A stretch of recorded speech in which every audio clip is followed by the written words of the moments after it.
thank you all for being here and supporting the launch of our report.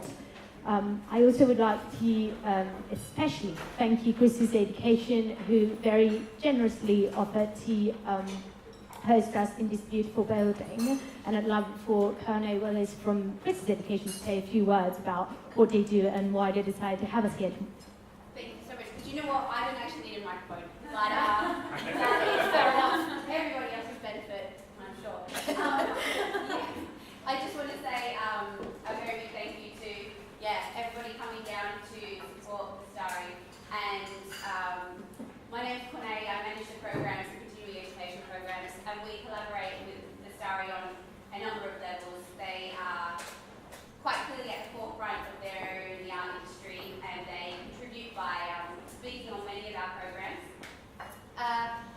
We are very proud, as well as people in the room may know, Bernadine is one of our alumni, so that is wonderful.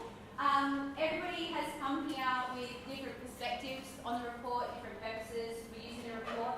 I can talk about the report from an academic point of view and say that a centralised educational resource with an abundance of information that's communicated in a very clear way will not only support our students but also our faculty.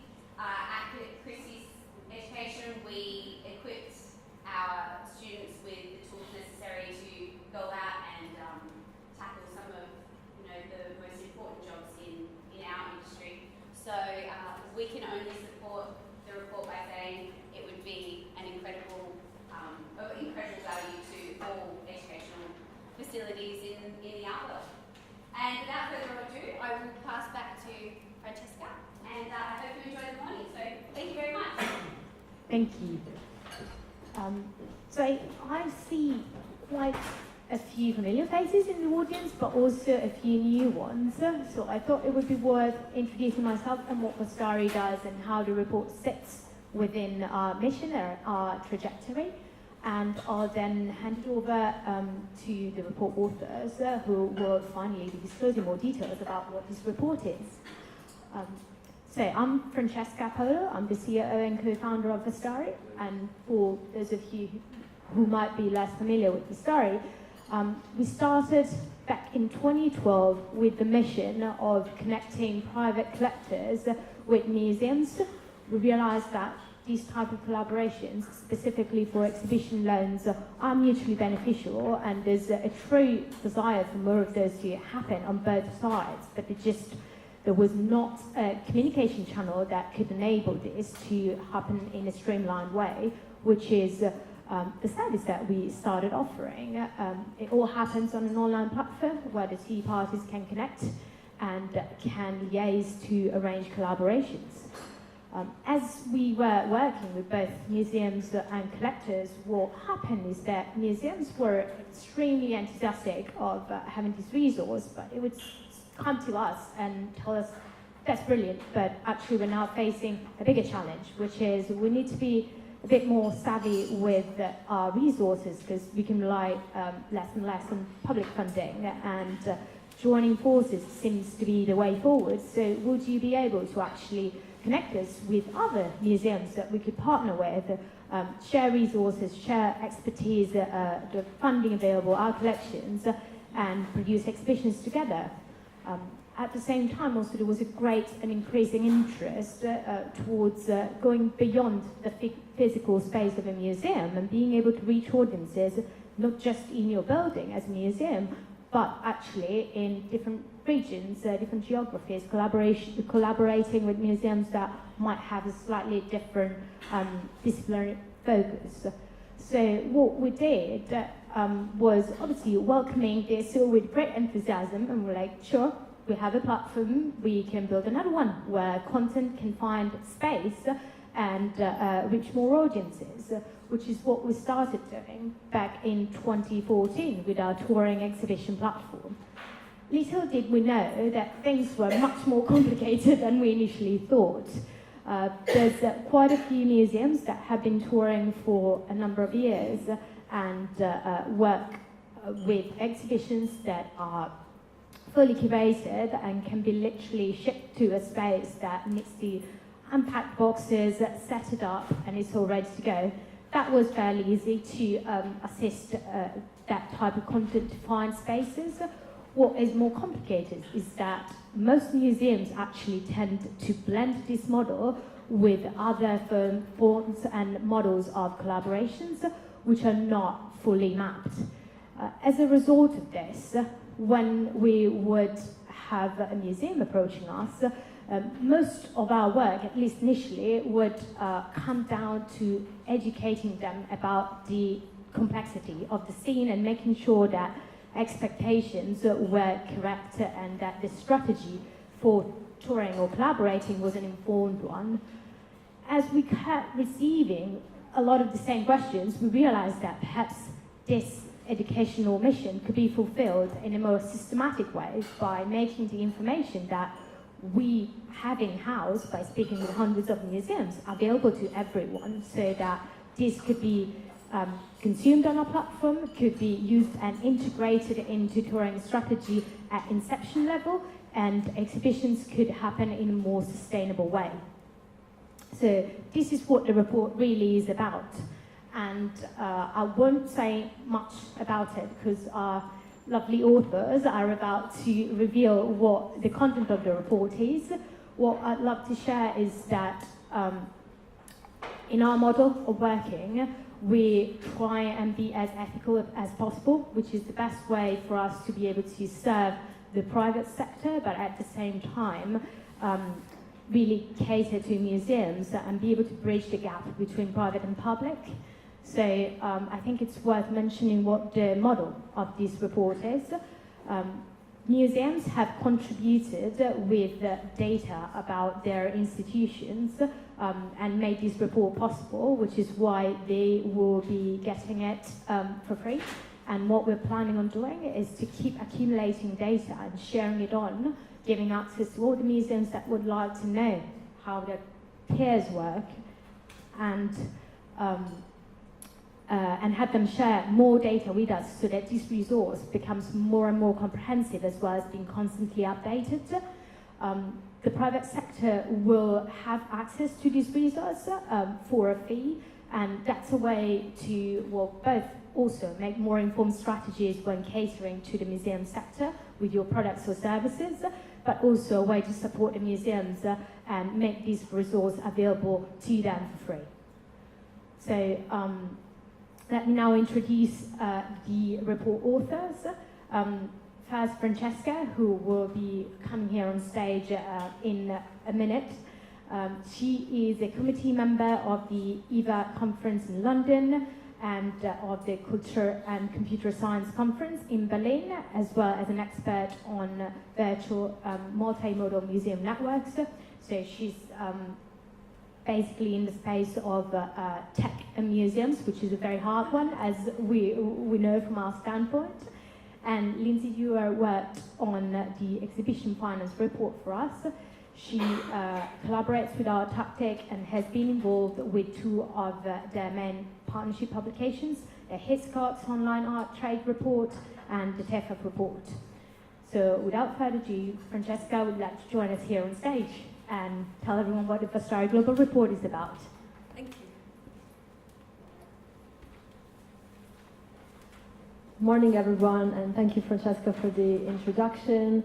Thank you for being here so early on a Saturday morning. There is an interesting question about whether the private commercial world understands how museums operate and understands the constraints they are under. This is what Gillian, chairman of the Art Loss Register, told us just a couple of weeks ago.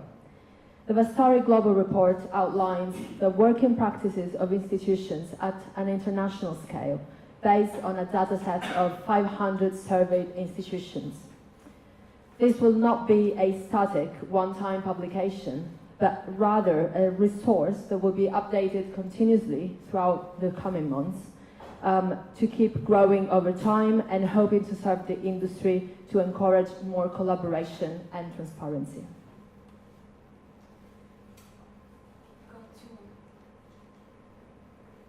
Our dataset consists of survey responses from these international 500 institutions, and it has been anonymized, so no names of specific institutions are showed in the report throughout. And the same dataset is used for both the Vastari Global Report and the Exhibition Finance Report. Europe and North America make up the vast majority of our respondents. To achieve a greater sample, Vastari plan to target the rest of the world in subsequent surveys and publish future supplements. We are already actually conducting some research on social media usage, and we're planning on publishing a geographical supplement that focuses on the UK, the US, and Italy as markets. We will also have a future separate report on China, and we have already translated our survey in Chinese and started collecting the first responses from institutions, which is actually really exciting. So, respondents were divided for the purpose of these reports into two categories based on their approach to exhibitions, art and science. The following criteria were employed when categorizing the institutions: display, content, and objects. So if objects are curatorially exhibited for aesthetic analysis, then the institutions follow under the art institutions category. If they are exhibited within a more scientific narrative, then they are placed under the science category. For content, if they focus on monographic shows of one artist or one artistic movement, then they follow under art. But if they focus on exhibiting artifacts with historical or academic context revolving around a theme or a scientific hypothesis, then they fall under science. The reason why I'm going through this is that we think it's really helpful for you to know ahead of reading the report to keep this distinction in mind. And then the third category is objects. So if exhibitions have higher value objects and tend to be logistically more complicated in terms of loan negotiation and insurance, then they fall under art. And if the objects have lower value and the logistics are less complicated, then they follow under science.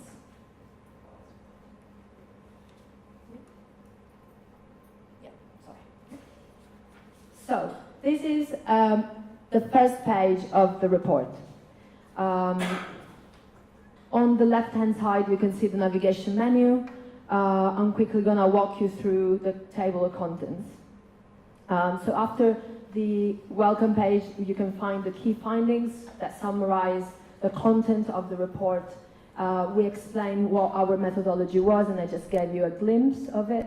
And we have a glossary and definitions so that how we undertook the study can be very, very clear. The first chapter of the Vastari Global Report analyzes the institutions who responded to the survey. These institutions are organizations that engage in activities including exhibition production, collection care, and education. As you know very well, the industry is complex and diverse. So for the purpose of the report, the main aspects that we analyze include size by square footage and number of gallery spaces. Then we look at employees and their roles within their institution, number of exhibitions hosted annually, and then the program definition lead time, which we will talk further about in a minute. Then in the hosting chapter, we examine which institutions host and we look more in depth at demand and supply, preferred criteria for choosing exhibitions, and trends amongst exhibition hosts when searching for proposals. The partnering chapter includes identifying the types of institutions that host turnkey. We then examine the expectations in the relationship between a host and a producer. This is actually really interesting because the expectations in a partnership are very, very different from what institutions are prepared to offer. So we thought this was one of the very, very interesting findings. And then we look at trends in partnering with national and international collectors. Last chapter is touring, which looks at practices of producers who want to tour their exhibitions, and we examine in greater depth average hiring fees for touring shows, collaboration models, which Francesca was talking about before, and track record in touring. The geographical spotlights and social media, which you do see on the index, are the first supplements that will come out in the next few months. Now I'm going to show you a couple of charts from the report just to give you a glimpse of what the data look like on the platform. So this first is program definition by lead time, which I was just mentioning a moment ago. It is interesting to observe how 5% of very large institutions spend less than 6 months defining the program, while across all size ranges, an even proportion of institutions requires 1 to 3 months, so we're looking at those categories to define the program. So the scenario is quite varied and it's very interesting to examine. This chart will be also further discussed in the panel. Small institutions can spend even more. 15% of them needs 36 to 48 months to plan their program.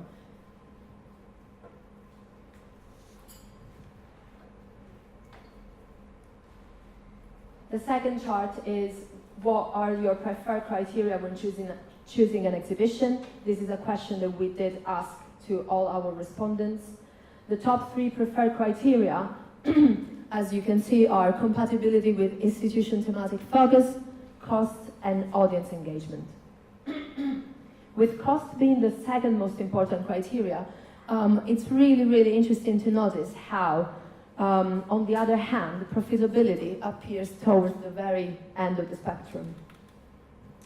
Given that most institutions are non-profit, perhaps this idea of investment into exhibitions for additional profitable revenue streams does not maybe sit well with respondents. The panel will investigate this further. So we have lots of charts in the report. It's about 200 charts which look at data like this, and there is in-depth analysis of what this means and what we think this means for the industry. So I do invite you to check it out. Some of you already have access, and the ones who don't, remember also that, yeah, this is a really valuable resource. This is it for the Vastari Global Report. I am going to hand over to my colleague Lindsay, and she will present the second report focusing on exhibition finance. Good morning, everyone. Thank you again for coming. My name is Lindsay, and I wrote the exhibition finance report on behalf of Vastari. So, as Francesca mentioned, the exhibition finance report is a compilation of survey data from 500 institutions. It also compiles data from the Vastari exhibitions platform, which I'll explain more to you later. So I thought I'd start by saying, what do we want to tell the industry? Well, what we really wanted to focus on was providing some clarity over the financing of touring exhibitions. What are the hosting budgets of museums, and what are the hiring fees of exhibition producers? Do they match? Does demand match supply in terms of pricing and in terms of theme, size, content, number of objects? We've got a whole host of different criteria that we've been able to look at. We also wanted to look at, is there financial viability using the current model? So are private producers meeting the needs of public institutions? Could they do this better?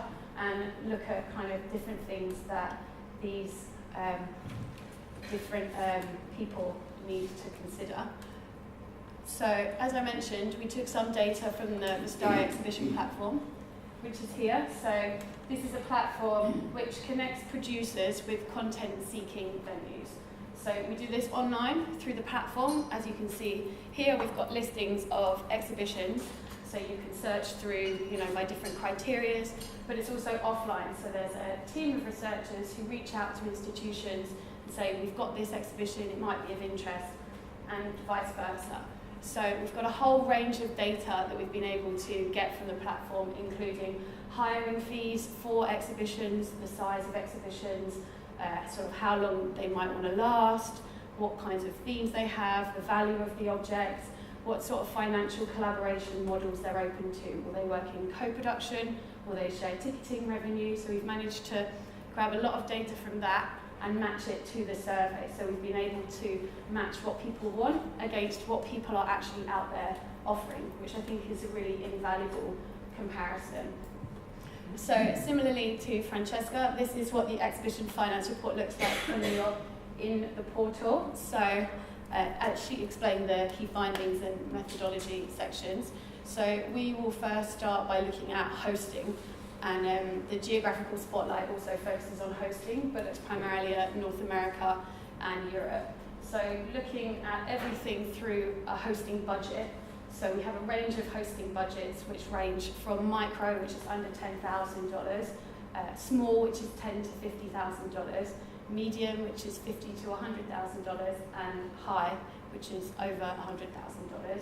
We've managed to look at location, size, theme, program definition, time, the collaboration models that people are willing to employ as hosts, and shipping and insurance, which we found is a really interesting thing to look at.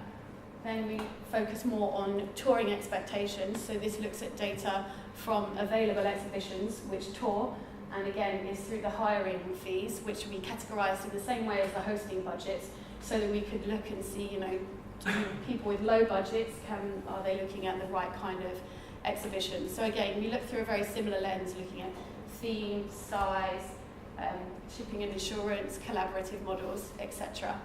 We then look at hosting against touring and compare the two side by side. So as I mentioned, do small budgets, do they match with other small budgets? And then finally we looked at demand and supply. So our expectations matching with what is being provided, and different themes, can small art exhibitions be bought by small art museums? So you can read the report and find out. So I thought I'd now, as Francesca did, show you some charts. So this looks at the maximum hosting budget by museum size. So we asked the museums in our survey over a 3-month period what their average hosting budget would be, and then what their maximum hosting budget would be. So we wanted to see how far they could stretch if necessary. So as you can see here, we've got the different pinks go from micro up to high, and across the way we go from micro museums, which are very small, to very large museums. And what's really interesting about this chart is that you can see that 44% of small institutions have a very high maximum hosting budget, which is really interesting because only 15% have a high average hosting budget, which means that about 30% of these small museums can stretch their budget for a special exhibition, which is really worth considering if you produce an exhibition, that maybe it's worth talking to people and finding out from them what they are interested in. So next, we talk about shipping and insurance. So we also asked museums, do they include shipping and insurance in their hosting budget? Neither, or both. So what was interesting was that nearly half of the respondents in total said they include neither. Whereas when we break it down by budget size here, so it goes from small to high budget, we can see that 2/3 of medium budget museums do not include shipping and insurance in their hosting budget. So this is something that needs to be considered. So going forward, as Francesca mentioned, this is it's going to be an interactive report. It's going to keep happening. We're going to keep doing surveys. And what we're really interested in terms of the finance is looking more at filling the gaps in the market in terms of new products, technology, different ways of collaborating, not just financially, but all kinds of different ways of collaborating. And we'd really like to do a focus on shipping and insurance because this is such a vital part of the industry, and it's sort of not always talked about, but is really important financially for museums and other financial aspects. So if you have any ideas, if there's anything you want to know, please let one of the team know, and we will think about that. So I hope that you enjoy the report, and I'll hand you back over to Francesca.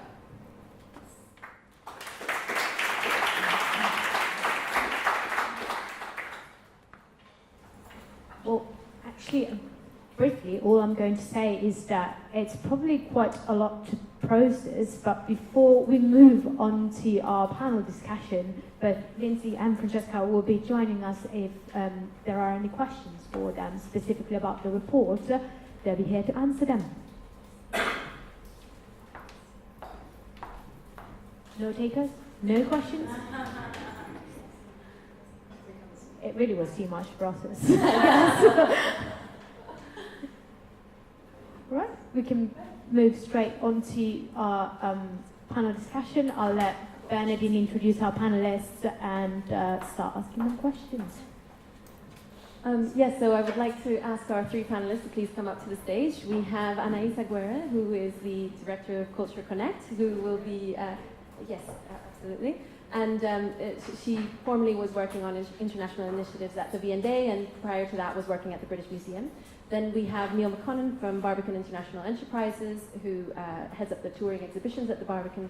And then, of course, we have Gillian Fox from Hayward Touring, who also looks at the touring art exhibitions from the South Bank.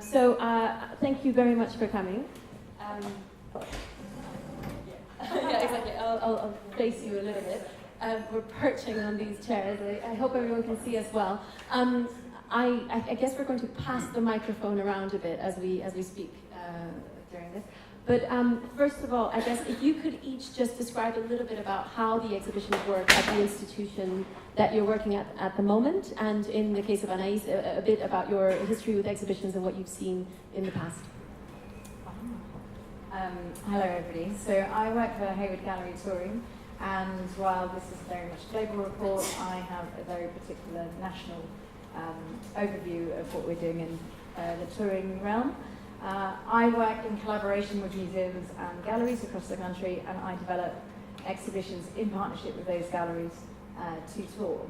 So actually our model is based on, unless I can find the venues to develop the partnership with, the exhibition actually can't go ahead. So the first thing I do is actually find the collaborative partners. And this is a slight change in the model that we used to have. It has been more that we developed a show more fully, and then we went to people to see how they wanted to react to it.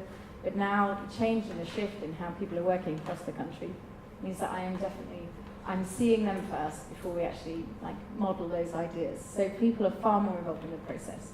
So I don't want to overstay because there'll be more coming up. There will be more, exactly. Thank you very much. So I'll speak about sort of the past. So as Bernadine was saying, I've been for 6 years at the British Museum, really being very involved in the development of the international touring program. And I think the idea and the model there was very much to look at the collections and tour sort of curated exhibitions specifically for touring. So maybe initially sort of not necessarily thinking too much about sort of the demand, but more sort of looking at the exhibition, having discussion with a number of partners in terms of themes that could be interesting, but then very much having the the British Museum curators to look at sort of the intellectual analysis of the and putting on the show, but always with an element of discussion in terms of the ability of the exhibition to adapt to a specific context, so maybe adding one section to the specific place. At the V&A, the model was very different. The exhibitions were touring from the South Kensington show, so the whole model was very much about how do you make your museum, your exhibition budget works, and one of the ways to make it work was to tour it internationally. So it was quite a different model. But I think in both cases, they've all evolved, and with sort of my new position, but also the work I'm doing with the Visa Group, which is a group of museum directors across the world, I think the reflection across the globe is very much about more collaboration and how do you explore that and tackle some of the issues which are digital, and also the environment and how we make that sustainable in the future. Hi, thank you. I'm Neil McConnon, and I head up the international program at Barbican Centre. And my job really is to conceive, curate, develop some of the larger exhibitions that take place at Barbican. Oftentimes the more seasons or festival type shows that take over the entire Barbican Centre, the core of the exhibition, the narrative is in the gallery, but they spill out of the gallery, they take over the centre. They always have a related cinema, music, theatre programme, and at their heart and underpinning them, everything that we do is an international tour. So my job, or a large part of my job, aside from programming and determining these exhibitions, is actually finding, locating relevant and similar institutions to Barbican Centre around the world where we can position our shows. Can you all hear me if I just speak without a microphone? Yeah, in the back? Yeah, perfect. I think that might be easier for now. I'll put it away first. I think it's probably easier, then we can speak freely. So if we look at what we're hoping to cover, there's quite a lot of topics that we could cover today, but we were going to look a bit at the size and how far in advance museums plan their shows, then looking at art versus science museums and how they do their traveling exhibitions, looking at how they select their content and partnerships with collectors, then touring and insurance and shipping. So we've got a lot to cover, but we're going to use a chart from the report for every subject and kind of discuss a bit around that. So starting with museum size, I guess one interesting finding is that most museums do 1 to 5 exhibitions a year.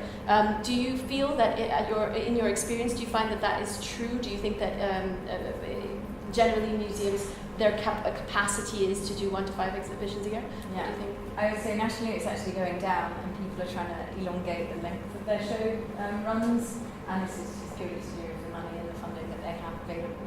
How does that work? Is it because of the fact that the most expensive part is setting it up and you want it to extend as long as possible? Yeah, I mean, doing 4 shows versus 3 shows, you just have longer runs. It gives your smaller resources, your smaller team, a lot more time to develop the shows in between, because I think that's what I'm definitely seeing, like the coal faces, everything is really being squeezed. And particularly, especially working nationally with smaller institutions across the country, they have longer lead times. And they have longer lead times than the Hayward, which is always an interesting conversation with the director of the Hayward. So I actually discuss that I am working on 2020-2021, and I'm already finding people are booking up. Yeah. And what's also quite interesting is that also coerced over an MPO agreement. And when you put in your MPO statement, you have just basically put the forward program for 4 years. So there's quite a lot of stuff that was already in the pan, and it meant that we couldn't really it's harder to worm my way into those particular situations. So it makes sense then why there are quite a few respondents in the micro budget category that are planning almost 3 to 4 years in advance. That's got to do with this application for funding, etc. It's to do with that, it's to do with smaller teams. They don't have the flexibility. If a show drops out, they can't just suddenly throw money at it, they can't throw time at it because they don't have it. So they have to really, really be very, very organised. And so for those, how many shows do you do at the Barbican a year? We have 2 galleries, so across those 2 galleries we're doing 6 to 7 shows a year, which is a lot. Yes. But I think it's also worth mentioning that a lot of the art that we curate and commission doesn't feature in galleries now. So we have an amazing, very extensive foyer program where we're commissioning artists to make new works, site-specifically in the foyer of the Barbican, in the main entrance, in one of our theatre spaces, and that is a program in its own right. And that's generally free at the point of entry. Anyone who comes to Barbican to see a movie or a concert or a theatre will experience those works, and a huge amount of resource goes into them. And how far in advance do you plan in order to have these 6 to 7 exhibitions? We generally program around 2.5 years in advance. But everything that we curate, I would say, takes a minimum of 2 years from concept, from having an outline to realization. So it's a 2-year gestation period to realize any show that we curate. We do take touring exhibitions from time to time, but even when we take touring shows, we always adapt them and localize. So it's quite a lot of work. So I would say 2.5 years. And Anais, do you think that it's true that the bigger the team, the faster you can work and the shorter the lead times can be, or is it actually the opposite is true, that it also needs a lot of time? I think it's quite, I think we have to look at sort of differentiate two things. I think there is a difference between maybe the 1 to 5 are sort of your headline shows, and there are shows, you have a collection, shows that you're going to study for a long time, that's placed in exhibitions where you want to sort of really associate that with long lead research, and you want to make a point. A lot of art history has been made through exhibitions, and they make a statement. So at the V&A, for instance, those shows are led by curators who are removed from their duty as curator of their collection, and they go to the research department, and I have to say it's quite a long process. So usually it's between sort of 5 to sort of 4 or 5 years from sort of the initial idea to the development. So that's huge, and I think probably from what I've seen across the world, probably the longest leading time. But those shows are really important, I think, for art history. They are important for the relevance of museum with collections, to make sure that we give people the time also to come up with something totally new.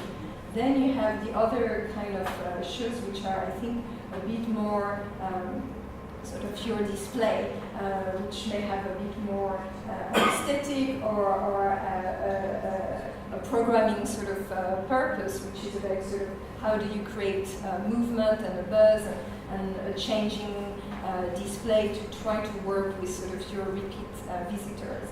And of course, being able to sort of manage those two things, the bigger the team is, the greater the chance are that you could do both elements. So I think there is, I don't think it's, there are points in terms of what you were saying, the small team has to sort of plan in advance, because their ability to sort of change gears suddenly are very limited because of funding process and the fact that you can't suddenly mobilize people. But that's where maybe having sort of a turnkey exhibition may be a useful thing, maybe why they are able sometimes to stretch and get sponsor on sort of a very big show. But I'm not sure there is I think it's more a question of the ability of the museum to be able to actually invest in long-term shows, and if you're very lucky and you have a very sort of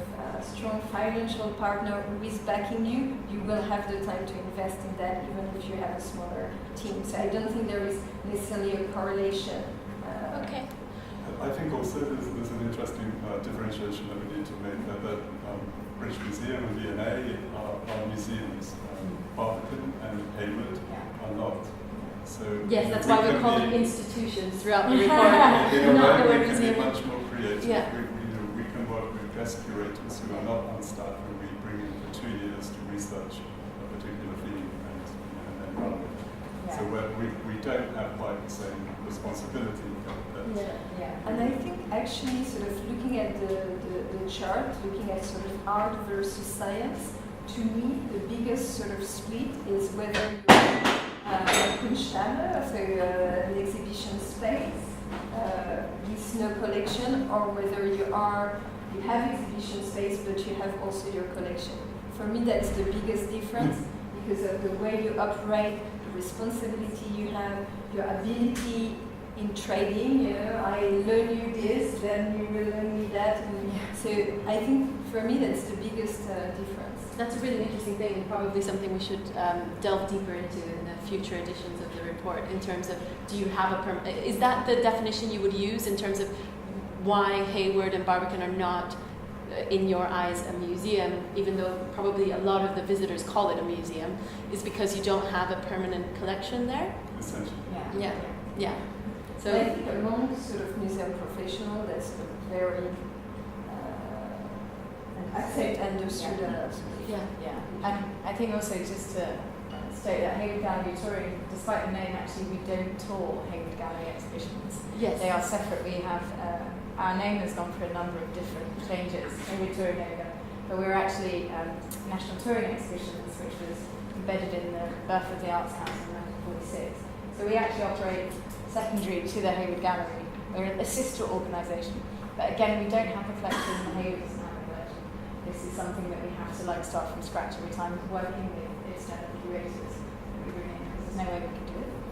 It's really interesting, and when you that actually brings me to another point, which is about the kind of structure of the company. Let's say Barbican International Enterprises is a separate organization to the Barbican Centre, if I'm right, or is it not? No, very okay. much embedded Okay. in the centre, but I think it's fair to say that we have a foot in the creative, the curating division, but also, to be very transparent about it, we have a foot very clearly in the commercial division. So we're creating content. We have to develop these shows in the same way as every other team at the Barbican Centre does. But we have a financial imperative in as much as touring underwrites what we do. So there is an expectation that if the City of London give us £1.5 million for a big exhibition, that they will expect some return. And there's a financial obligation that I think perhaps is worth mentioning. Yeah, and just to also add, I know this is flipping to a different chart. But exactly, is this the one that you were going to say about hosting travelling exhibitions, Europe versus North America? Which chart was it? It was a financial, I suppose it's, so Barbican Enterprises, you're revenue generators. Oh, yes. Hayward Gallery Touring is definitely, we are a loss leader in the continuous business. We actually, we spend money, we don't make it. And we run on about a 50% subsidy model. And that's just cash to cash versus, on top of that, it's all the registrars, it's all the technicians, it's all the in-kind. Yeah. So I suppose we are very much within that 1946 statute that this is about taking art nationally to the people across the country. So that's where we are coming from. Yeah, I guess the chart you were talking about was this one, we basically what we highlighted earlier, that the cost is number 2 in terms of criteria when choosing an exhibition, but profitability is only 4% of the relative importance to, or only 4% of respondents found it an important criteria. So it's an interesting one because, as Francesca said, the institutions tend to be non-profit, so clearly profitability is not that important, but often exhibitions can be a revenue-generating activity for the institution. What is that balance like, and how do you, Neil, for example, how do you, when you're looking at it with that foot in the financial angle, speak to these institutions that are choosing not based on profitability and not really thinking through those eyes? I think the first thing to say is that I would slightly question that percentage. I'm not sure how transparent people or sort of honest people would be with that motive, but profitability does play a role, I think. And we have all sorts of statistics that prove that our shows can generate X amount of income and pull in however many 100,000 visitors, and that stuff has an effect. We use it in our marketing. Disingenuous of me to pretend that we don't.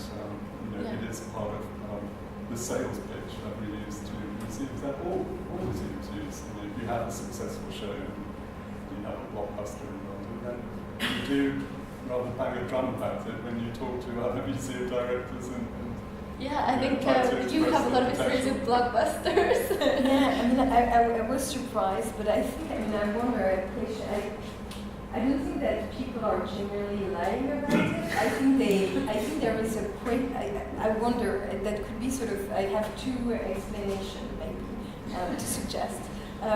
One is that thinking in terms of profitability, I think if you look at your exhibition in isolation, it's always an investment. Putting on, so you have the fees of your show, then you have the design, you will have insurance, etc., etc. So there are huge costs. And the reality is the return on this investment may not be on a one given show, but because you're going to be able to sell in your shop, you have more people coming. So, and I don't think we are very good in museum to look at things in a holistic manner. So maybe that's just the profitability of the given show if you look at just that in a... So you mean like only ticket revenue? Exactly. Or something like that? Yeah,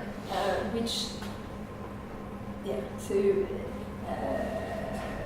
I mean, we are not like a performing art world where you have 75% of your revenue coming from tickets.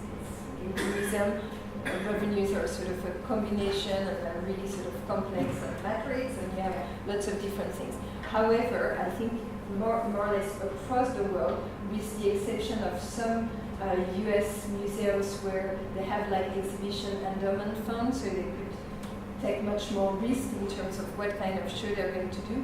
The blockbuster is, I mean, the exhibition is the core of our museum business model, and if you have bad shows, you will run into cause trouble. Cause trouble in economic terms. So I think the reality is that ultimately the success and the financial success of your show matters, but maybe when people are purely, it depends on who in the institution is looking at that, but the pure choice of the driver, the first driver, I think, is really whether that fits with what we are doing, but that fits with what we are doing because we are building our brand and a certain vision. All that could be transformed in economic value, but that's probably not the way people see that. They will probably see themselves as a more purist, and of course they defend the intellectual content, the access, and those things are critical, and I personally think ultimately more important. But in terms of the ecosystem, the reality is that if you have a series of bad shows, you will struggle to carry on working your museum.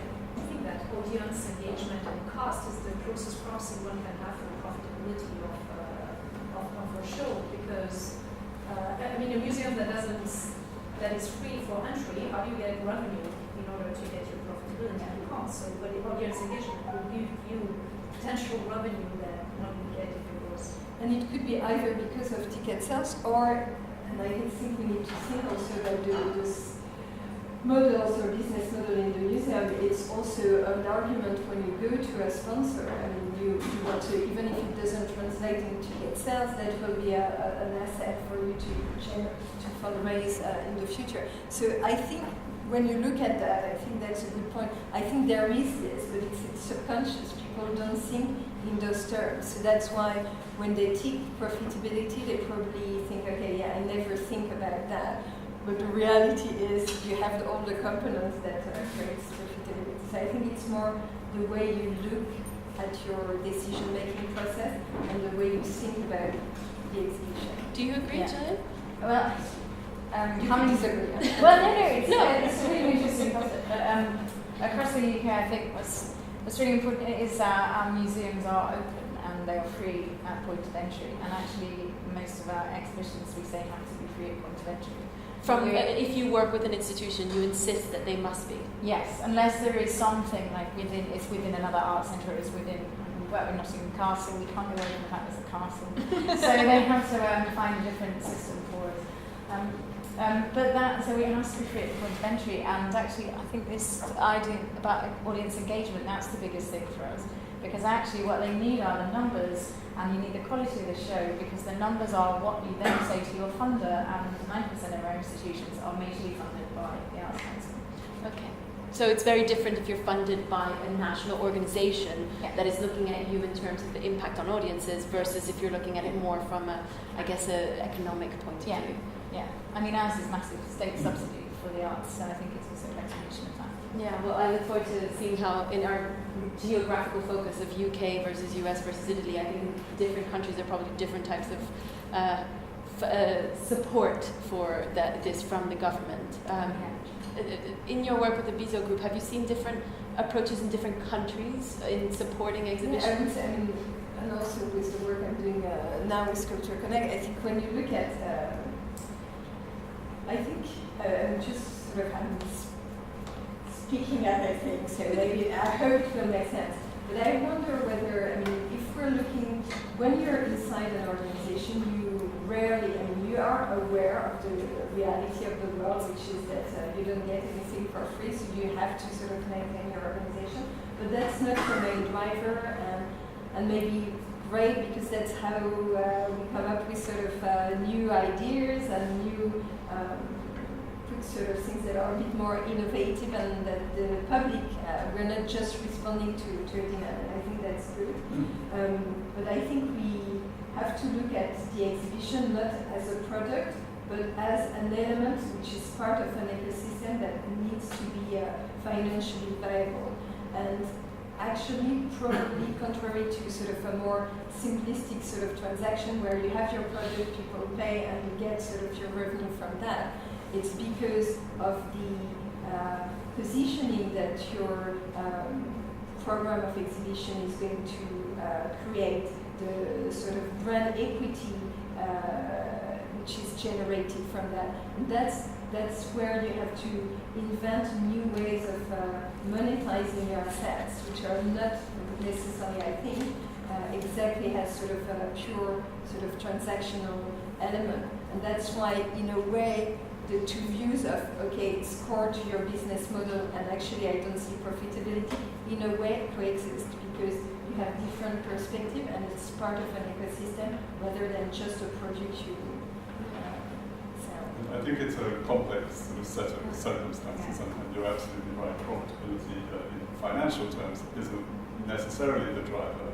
We did a show a few years ago, a large sort of survey show of animation that simply didn't drive, there was no audience traction. It was possibly, I like to think, ahead of its time. But it wasn't, we didn't get great numbers. We didn't meet our target in London for visitation. But we toured the show for 5 years because everywhere it went to had an amazing press coverage. I mean, it really was a groundbreaking kind of survey, animation auteurs, and there was nothing quite like it. So it certainly worked in terms of sort of media reach and critical acclaim, but visitation, ticket sales was pretty average. So there are a whole set of circumstances that we have to take into consideration. And it's not, even with all this wonderful data, it's so far from being a science. So much of it is I think still. we have a question in the audience. Yeah, I mean, I'm listening to the report. I'm involved with museums and traveling shows, and I think some of these museums are like overeducated, and I don't know if they're treating them as true businesses, because I have an opinion. I wonder what the panel thinks. Do you think that these museums are now over-depending on fundraising and sponsorship? Because I hear so many museums in the States talk about their successful shows, but they all lost money. And like, as we own art galleries, and I can have a successful art show with an artist where everybody says how amazing it was, but I lost money, and I'm not going to be an art gallery much longer if that is my business model. So, when I listen up there, and I've gone to amazing, educationally well thought out museum shows that had terrible attendance, but great articles on them. And I wonder where the staff sits down and says, like, this isn't going to be viable long term. And is that happening from your report? Like, are museums having great exhibitions but losing money in an overall scenario, but also saying, hey, well, we'll get more sponsors and more fundraising in order to offset the losses of these shows? So I think that probably it is indicative when you look at the data of all the different ways in which they choose their shows, that they're probably thinking about fundraising, and I think the element of fundraising is quite clear also in the budgets, because the maximum budgets for hiring exhibitions that were indicated by the museums are significantly lower than a lot of the prices of the exhibitions that are available out there. So it indicates that you have to raise money to be able to have them. And so I wonder if, because also my first instinct was, it must be that they do some kind of tickets revenue share in order to cover for those costs. But actually a very, very low proportion of museums said they're open to ticketing revenue share. And we even had a comment from the Guggenheim Bilbao saying, I've never heard of anyone doing ticket revenue share. How could you even ask that question? So I think that it must be that sponsorship is filling in those gaps. Do you agree? I'm just trying to think, because maybe when I heard the comment, I feel maybe I didn't express myself. I don't think that museums are just sort of thinking we're going to put on super intellectual things that just matter to critics and the happy few. I think the third element, audience engagement, is super critical. So today, really not having people coming in would be an issue. I mean, like in performance, you want to have an audience, you're talking to people. So that's important. But the reality is there is an inflation in terms of cost of exhibitions because now the public is used to go and have like an immersive experience like the Bowie show at the V&A, and that means that the costs in terms of when you want to meet the public's expectation are very high. So usually with the tickets, it's not going to be the element that is profitable. I think what I was... But shouldn't it be? Like, shouldn't ticket sales be the main driver for a museum where they don't have to depend on things that may or may not be? Like, we have an Aspen Art Museum where I have a gallery. I think they have a $100 million endowment. They can do whatever they want. It's a free museum. They've pre-raised the money before the museum was even built. So they can do a minimalism show where 25 people show up, or 2,000 people. It doesn't, because they have the intellectual staff to put on whatever show they want, whether it's, you know, bodies in motion or something where 10 people show up. Where that's really my question, where I know a lot of museum staff and they're constantly talking about fundraising.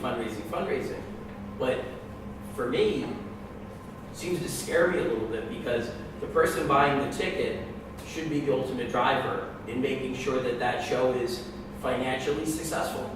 And I think that's where, I know it's gone off a little bit, but when I hear the panel say it was an intellectually successful show, it really didn't get a lot of people through it, but we got great articles. That's the one thing that scares me for running a business, and I always feel that a museum should still be run like a business. I totally agree, and in that instance, that was one exhibition amongst 7 that were programmed that year. Were the other 6 financially successful for ticket sales? I can't say that the other 6 were definitely financial, but certainly a large proportion of the others would have been more targeted to, I guess, more familiar content and audience. Okay, gotcha. So I think in all of these things, there's a balance to be struck. Yeah. We need to challenge our audiences as well as cater to them, and entertain them, which we're happy to do. But an important part of what we do is to challenge audience. And do you find by doing the report, because I'm really interested in the report, are the museums doing that? Are they trying to give the consumer what they feel they want and also challenge them? Or are most of the museums? I think certainly. I would say that absolutely are. I can speak from Barbican's perspective more comfortably, but the shows that Nike curate, which are big summer season festival type shows when kids are all out of school and we need to get families through the Barbican Centre. Sure. So the Basquiat show they need was to great. have, put it crudely, some kind of popular appeal. But at the same time, there might be an exhibition of digital, we might be looking at creativity in digital media, we might be looking at some weird aspect of sci-fi or whatever it might be. So we need to also engage a specialist audience who come with a lot of knowledge and want that knowledge to be challenged. So we're constantly sort of straddling this dilemma of how to have some sort of mass appeal and make sure that people come and feel that they have a meaningful experience, but also talking to the initiated as well. Right, and I love that because of maybe 20 museums in the States in America that I'm familiar with financially and personally, knowing the staff, most of them say we lose money. I could go into most museums and say, well, on a ticket sales or financial basis, how much do you lose a year? Most will say 200,000 to 2 million, but we fundraise to offset Wait, I think Gillian wanted to say something. No, it was an interesting point, but what Neil said, it is about balance. And I used to work for Aperture Foundation in New York, so, Sure. and our motto was just because we're not for profit doesn't mean we shouldn't make money. And I think that was, so we did this thing where we said, okay, so we have these really interesting books. We were the first people to publish down Arbor, Snack Golden. But to do that, we had to have a full strand every year. So you have to have that blockbuster, and it is about that balancing, like the mega shows, the things that have popular appeal, that you'll get your ticket sales on. So in answer to your question, no, not every show will be driven by the ticket sales, but maybe one will augment the rest of the program. Gotcha. Thank you. And overall, you see financially in the museums in Europe and America, are they financially stable? Like when you did the reports on these we wrote the report, Okay. they didn't write Gotcha. the report. And I think that the point of the report is kind of opening up the discussion. There are 80,000 museums around the world, right? So you can't draw a conclusion about all of them in one way. It's more about talking about the trends and looking at them through different lenses and saying, okay, these types of institutions tend to do this, these types of institutions tend to do that. But I think, did you want to say something? Absolutely. Oh, okay. Just to sort of close on this point, I think again, we need to look at that as an ecosystem, and it's this sort of balancing act, which is what museums have to sort of look at to strive. And I think there is a greater sense of business-like approach to running your museum, but not at the expense of still fulfilling your mission as a cultural institution. And I think, again, to come back to this division between when you have a collection and when you don't, even more so for a museum with a collection, because you have a duty to study, preserve, and share the collection which is in your care. So these elements, you have to sort of balance that with studying and understanding what the public is keen to do, looking at sort of futurist trend to understand how the text, those things are now integrated in the museum. But again, this sort of a balance. I think this ties really interestingly into another thing I wanted to talk about, which was museums sometimes have this, we had this chart about whether they host traveling exhibitions. And what we were analyzing with our team was a bit that if you host a traveling exhibition, you probably are more open to being flexible to other people's ideas coming into your institution, and that you're not curating everything yourself, and potentially you are open to having a different business model for one of your shows and then going back to creating it yourself. Would you say that's true, or do you think that it's all, because what we found was that museums in Europe greatly host traveling exhibitions less than in America. So what do you think? Just from a UK perspective, it's definitely changed in the last 5 to 10 years. Honey and I talked about this. And it is about, it's a changing model. It's about needing to be the originators of exhibitions. It's pressures from their own stakeholders across the country. It's also pressures and changes in curatorial teams across the UK. The rise of curatorial master's programs, so it's gone from 3 to 300 or something. And that is producing a lot more curators, and they are going into regional institutions. And it is harder for us to kind of like bring ourselves into that program when actually they have lots of ideas and they want to develop them themselves. So our ongoing quest is to how we find a way in and make everybody understand the value of working with Hayward Gallery touring, if not just from brand alignment, but also from what we actually give in terms of like the range of expertise, the range of being able to borrow beyond what they're able to do, and everything that we can provide within that kind of small exhibition fee. But what are museums scared of? Why is it that they wouldn't want to take someone else's show?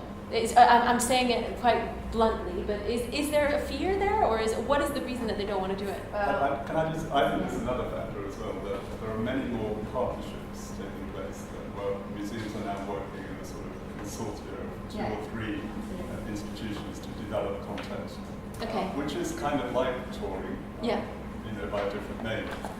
But there's a shared vision, there's a shared budget, and you develop between the 3 of you a new show. So I guess for any one of co-producing the show. The budget would have been out of the question, but for 3 partners, it becomes realistic, and you can curate your own content. Everyone can take ownership, everyone puts their name, their brand on it, and I think that's a new development in the last few years. Yeah, it's developing.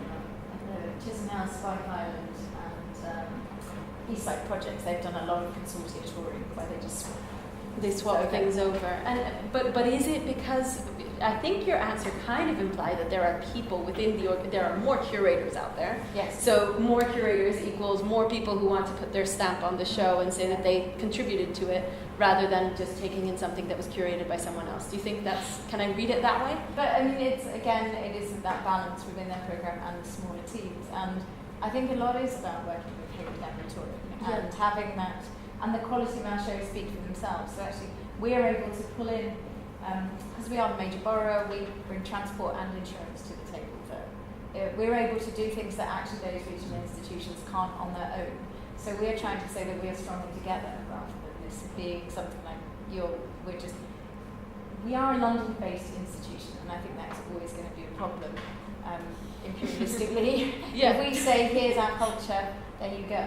Export it only, yeah. And I think it's very much a sharing relationship. So. What do you think, Anais? I think, there is in the world like a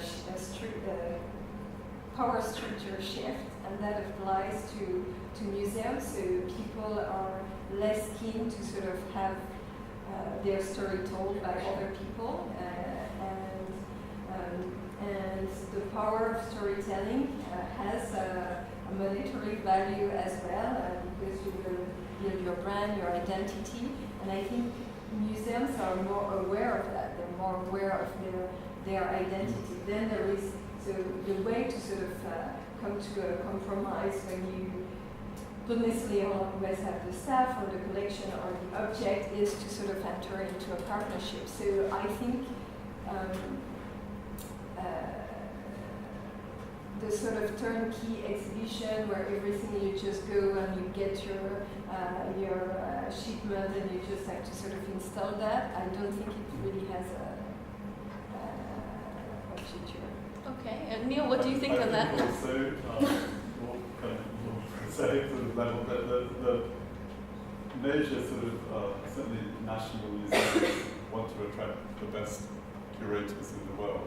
The best curators are not going to go to an organisation where they're going to spend most of their time re-curating someone else's exhibition.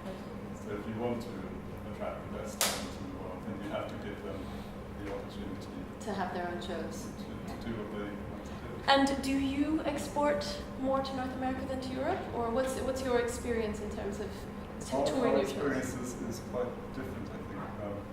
Perhaps not represented here, it's the next stage of your research, but we tour more to Asia now than anywhere else in the world. Well, actually, yeah, that's not on this slide, but a vast majority of what we call rest of the world institutions take in shows, a much larger proportion than both other regions. Well, for us, it's massively disproportionate. I think we have 4 shows in China at the moment. We have so much interest across Asia. So I would say Asia, Europe, South America, North America, the Middle East, Russia. Okay. Let's see what else we can look at that we wanted to cover.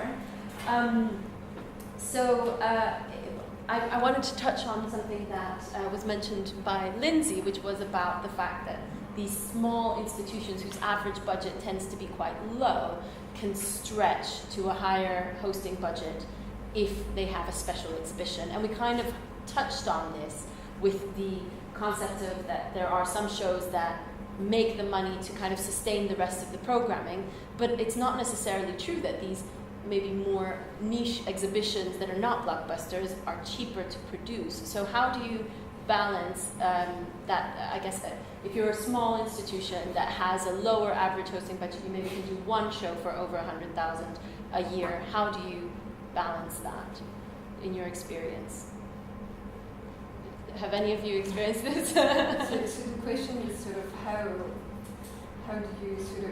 do you compose the mix of... Yeah, what's the mix? Because we kind of looked at thematically that you sometimes have the shows that are big blockbusters and you know that the audiences are going to love, and the shows that are maybe a little bit more niche and might have less attendance figures, etc. Do you think that is directly correlated with the ones that are more expensive? That's what I'm trying to say. I'm just jumping in. I mean, for Hayward Touring, our biggest exhibition by far is the British Art Show. And it happens every 5 years, and you don't take it as an institution, you take it as a city, because it's a biennial model which will address across the entire city. And that is, it's £100,000 for the entire city, and it's usually funded. That's a 2.5-year lead-in for us to like converse and get through and talk to stakeholders. But it also will bring you an audience of 150,000 people. Yeah. So I mean, these are like comparatively, we're finding that that side of things, because it's the biggest thing we do. But then we also have, most of our exhibitions are like 8 to 10,000. Yeah. So they fit those smaller budgets that are under 10,000 quite well. But there is an opportunity to reach, but it has to come from an entire city. Got it. What do you think? I'm not sure. I don't know. I think it's a bit dangerous for small organisations to overstretch, and I can think of several examples where they have, and it's ended in calamity. I think if you're going to increase your budget, if there's an opportunity to do something really big, then I would say the best way of doing that is through, again, a partnership of some description. But I know of a very recent example of an organisation, very renowned one, that went all out on a big show that they couldn't afford, and it ended badly. So I feel that caution is always. Caution is the right way to go. Yeah, yeah. And I'm all in favour of ambition, but there has to be some. Something that is more than fruition approach. Brilliant. Then I guess if we could quickly talk about the working with producers, private producers of content as well. Gillian, I guess you're not necessarily working with this, but when museums work with private companies that are building exhibitions and importing those shows, we actually asked institutions whether they do or don't work with producers or just other museums, and it seems as though most museums do a combination of both. And it's only a few that only work with institutions, but then on the larger scale, they tend to be a little bit more that they are strict in working only with institutions. Do you think that follows the trends that you've seen? Yeah, totally. In my place in Barbican space, again, I would say, as well as having a disproportionate amount of shows in China, we also have a huge amount of shows touring at the moment, where we're not working with museums, traditional museums, certainly not the usual museum model. We might be, a museum might be hosting the exhibition in China, but the financing is coming from a third party, which oftentimes is a local, private producer, maybe a media company or a real estate company. They're usually incredibly wealthy, I can be totally honest, and this is something that they do as part of their PR. Okay. And it works incredibly well when it works, and when it doesn't work, it's a disaster. So there is real risk to doing that, because these people don't operate to the same business model as museums. They are private companies, and you're working in China or Latin America, and it's a whole different ballgame. But I would say, as we agreed earlier, that partnerships in the future, that this type of model is also something part of the future. Yeah. So I mean, I think it really depends on the geography you're looking at. With museums, if you're looking at the American museum and European museums, they will work sort of directly. I think in Asia the model is for a number of reasons, but in Japan, museum directors have almost no say on their exhibitions, and everything is organized by this big media conglomerate like Asahi and others, and they are the ones sort of engaging with European museums. Likewise in Korea or in China, I think you have a mix. You could work with private museums sort of directly, but for a long time it was through intermediaries. I guess it depends on the model, but clearly when you're looking at sort of a touring exhibition model and you want to sort of develop that and expand, yes, if you're looking at sort of the Asia market, a bit sort of Latin America, you will work with. And going back to this ticketing revenue share concept that some museums completely felt it was not something they would ever do, and etc. Do you think that it could also be that the private companies are the ones that are spearheading those types of initiatives in terms of financial risk and reward, playing with the costs and the profits on behalf of the museum rather than the museum taking those risks themselves? Yeah, I think they're the ones brokering the deals, and in many cases they are financial grades. Yeah. So that's something. Yeah. However, I will contradict from I personally, when I was at the British Museum, I did offer that in certain cases to say, okay, this share we will share based on the success of the show. So it's just thinking about how you, again, it's sort of having a little bit of a different sort of mindset when you work with the shows, and again having this sort of balancing act. You can't sort of go and push too much on one side, which is purely financial, at the expense of the other things. But I think, yeah, if people are going to have to be a bit more resourceful and creative about the way they manage to get their content out there to engage with other people, and the element which is finance is part of the race there. I think it depends on circumstances. So if we have a very successful show and someone's saying, would you like to do a new show? I will certainly say no. We have a show which is languishing in storage for 6 months, and someone says that, then I'll be more tempted to. And become more pragmatic. Yeah. We did look at the thematic interests of institutions. We asked them what kind of shows they would be open to host. So that we divided those types of shows between fine arts, science, history, culture, society, and other. And then we looked at whether they would be open to working with exhibition producers or not. And clearly, art institutions are the least likely to want to work with private producers. The blue is working only with other institutions. But history institutions are similarly less likely. History, culture, society, etc. Whereas science are the most open to flexible working models, working with private organizations. So do you think, going back to this art versus science idea, do you think that the art institutions do have a different way of looking at their exhibitions and the finances of it, and looking at these things, talking again about the feeling that you don't want to talk about the finance and ticket revenue share, profitability, etc. Gillian, you're the one working with the most art here. It's a really tricky conversation because obviously our model is very, very collaborative, but what it's not collaborative on is the money. And I think so everybody wants to collaborate 100% on the aesthetics and on the ideas, but not on sharing the full cost. So I think that's something that we smile sweetly about and just grind our teeth at night. I would say it's okay. Yeah. Okay. I mean, I think around, again, I'm going to come back to sort of connections that you have in your care versus ones you don't. So I guess a lot of your fine arts museums are museums with collections.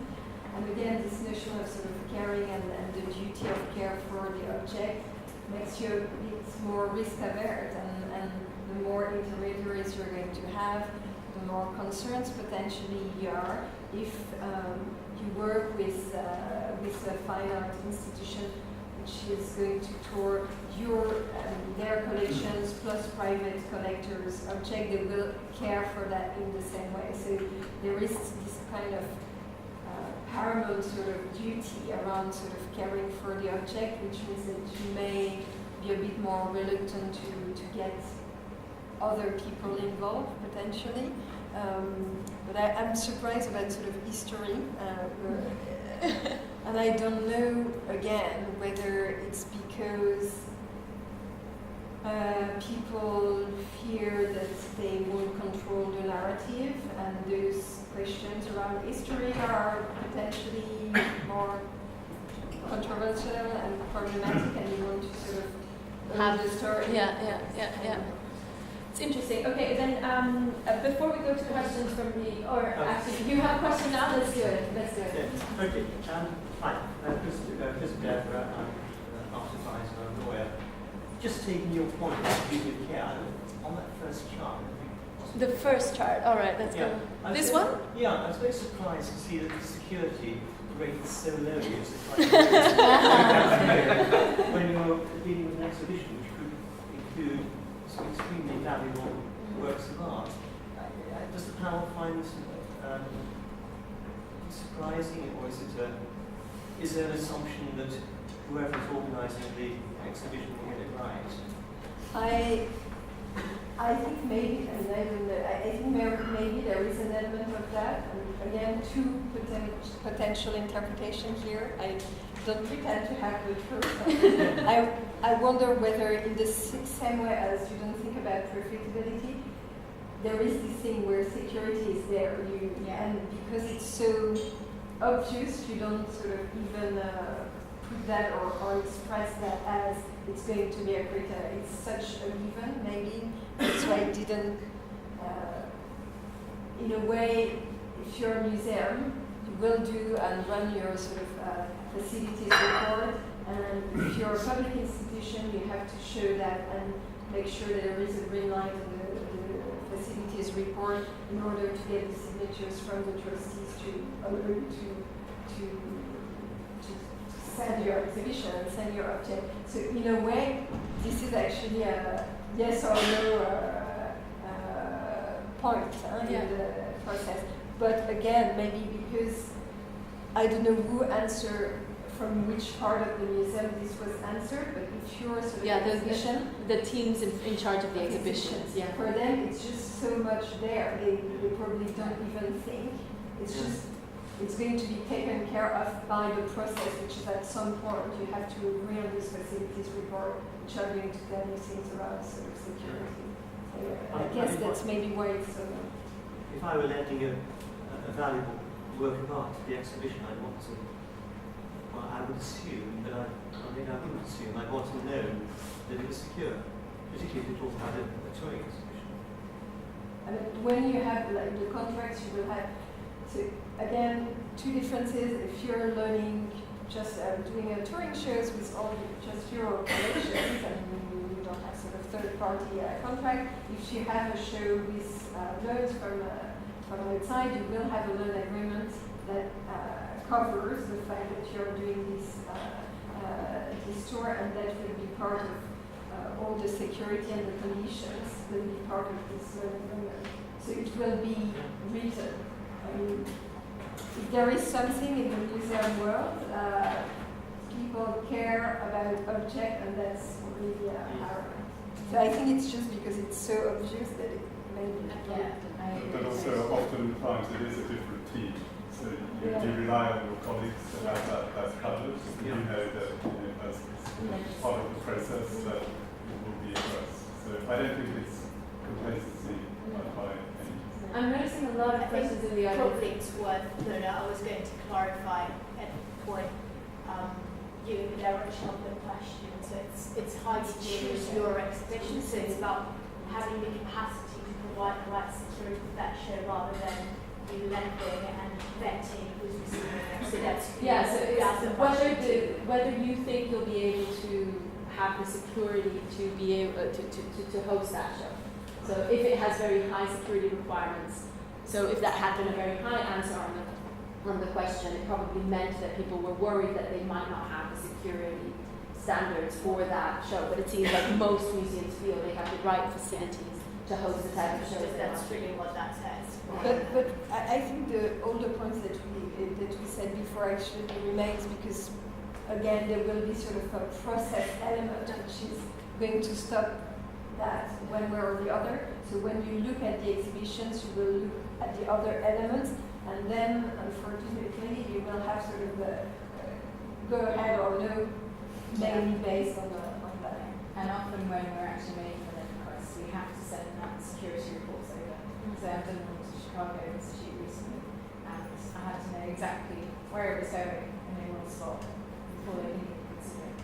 So it's just inherent. There's another question from you.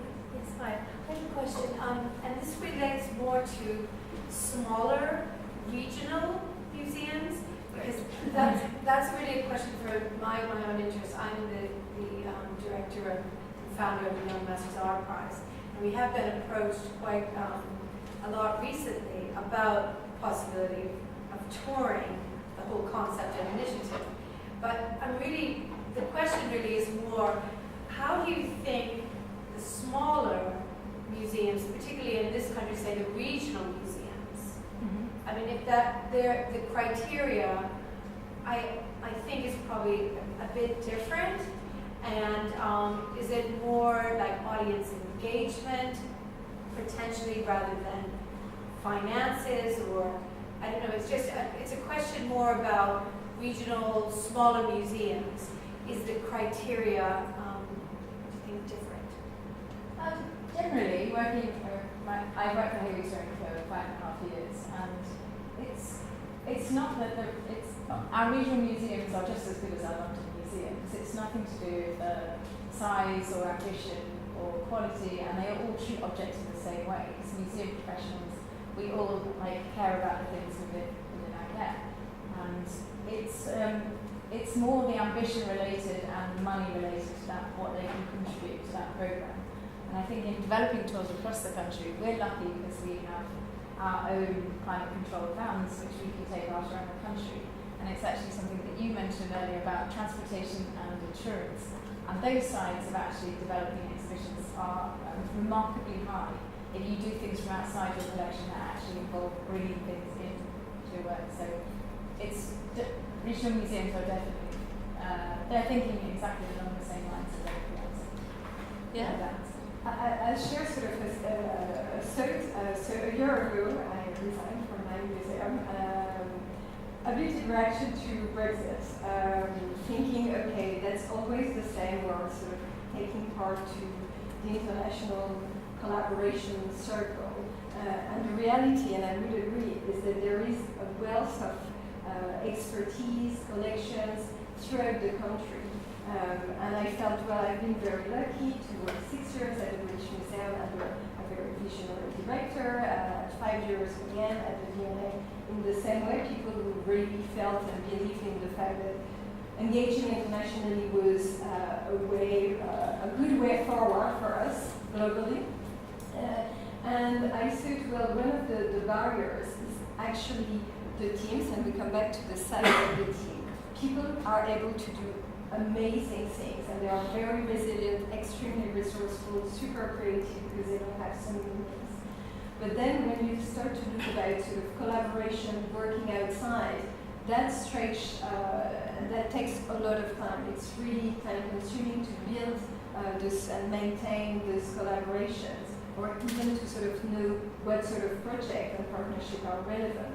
And the idea of Culture Connect, which is this company I've started, is really to work with people to sort of accelerate this process, or to enable and empower people to have this ambition that they could have without having necessarily the means to invest in a team who is going to look at international or investing in that.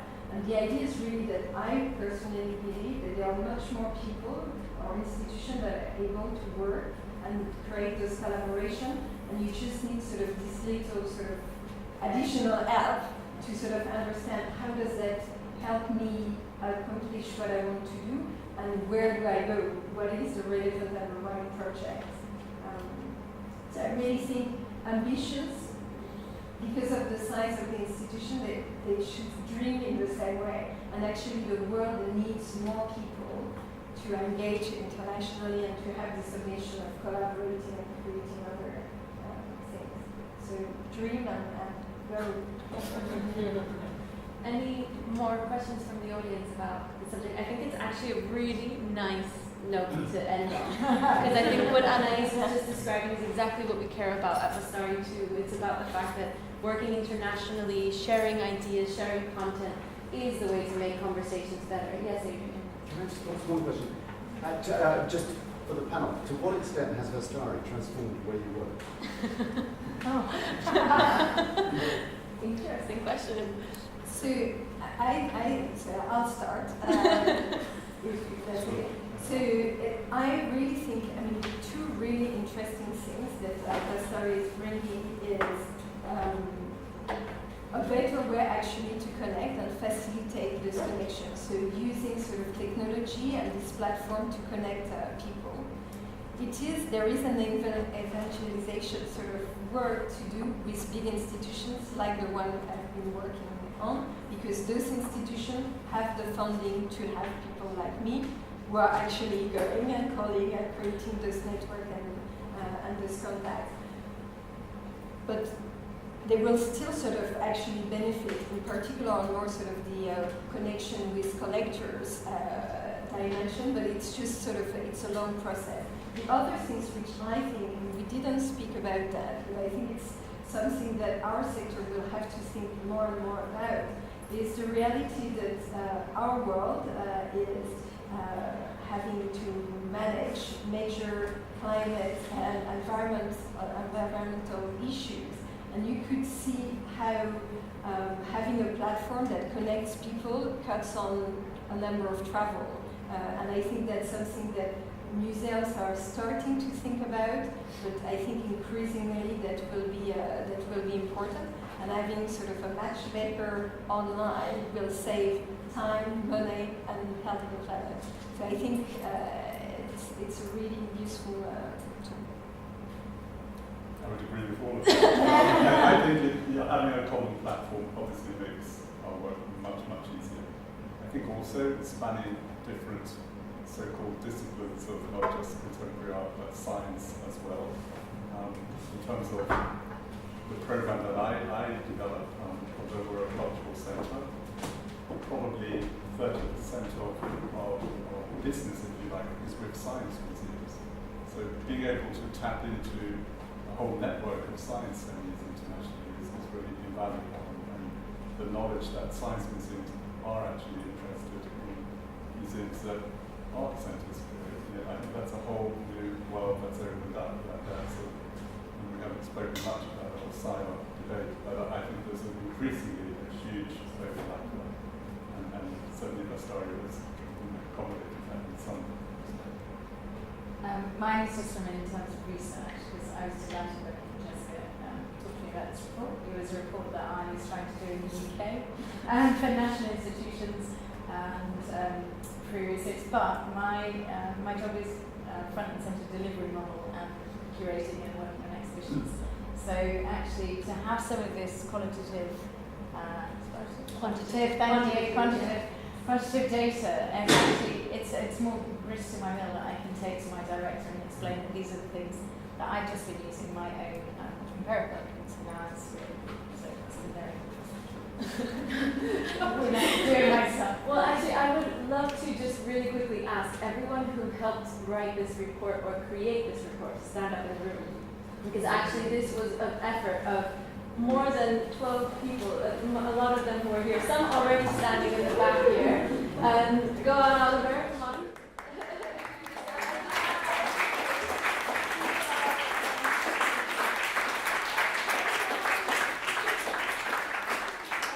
So basically, this has been a huge effort from a whole team of people that have interviewed these 500 museums, continue to do it, and we're so passionate to keep doing it. And also, I'd like to thank Louise Hamlin from the Art Business Conference, who understood why this was so interesting and has been really supportive throughout the way.